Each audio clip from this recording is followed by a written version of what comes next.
Hey everyone, Matt from MKRC. In today's video, the RC10 upgrades begin, so stick around.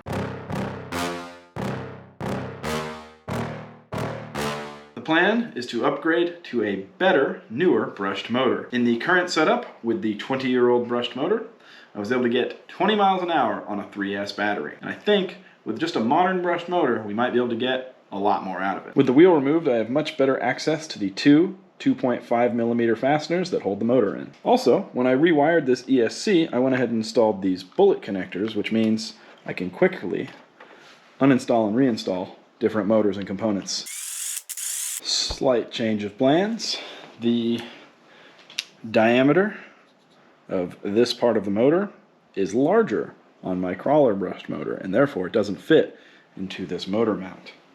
Instead of machining out this old motor mount or sanding this down, I think the next best thing to do would be to throw in a brushless motor. Right here is a Rocket 4700 kV censored Surpass Hobby Brushless Motor. This thing is about the same size as a 540 motor. If we put it next to the original, you can tell that they're about the same size, and I bet you this one will fit much, much better. With the new 3-wire brushless motor installed, it's time to install a new electronic speed controller. I'm going to be replacing this TSC G12 with a Hobbywing Max 10, which gives me a lot more control over this brushless motor. I had a slight change of plans with my ESC. Instead, I'm going to install this Hobbywing Quicrun 10BL120.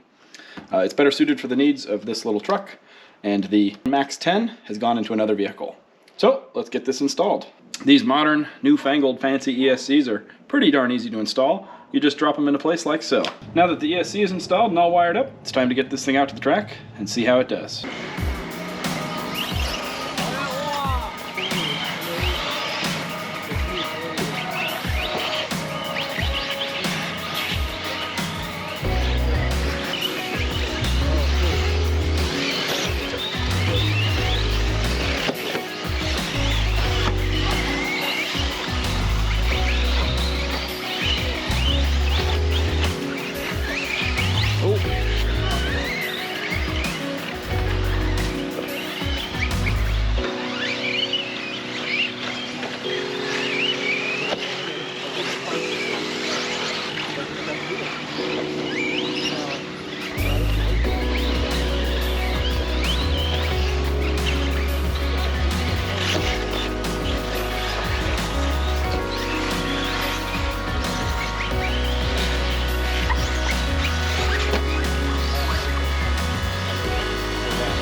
This little truck, this RC10, has been an absolute blast to drive and restore.